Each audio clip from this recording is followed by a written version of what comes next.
ನಾನು ಮಂಜುನಾಥ್ ಬಿ, ದಾವಣಗೆರೆ ಸಂಚಾರಿ ಪೊಲೀಸ್ ನಿರೀಕ್ಷಕನಾಗಿ ಕೆಲಸ ಮಾಡ್ತಿದ್ದೀನಿ. ದಾವಣಗೆರೆ ಜನರಲ್ಲಿ ಮನವಿ, ಕರ್ನಾಟಕದ ಘನ ಸರ್ಕಾರವು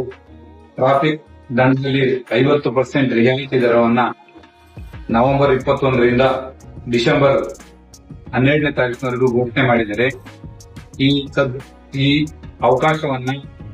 ಎಲ್ಲ ವಾಹನ ಸವಾರರು ಯಾರು ಈ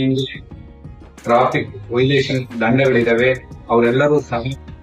ಡಿಸೆಂಬರ್ 12 ಒಳಗಾಗಿ ತಮ್ಮ ದಂಡವನ್ನ ಹತ್ತಿರದಲ್ಲಿರ್ತಕ್ಕಂಥ ಟ್ರಾಫಿಕ್ ಪೊಲೀಸ್ ಠಾಣೆಯಲ್ಲಿ ಅಥವಾ ಪೋಸ್ಟ್ ಆಫೀಸ್ನಲ್ಲಿ ಅಥವಾ ಪೊಲೀಸ್ ಠಾಣೆಯಲ್ಲಿ ಹೋಗಿ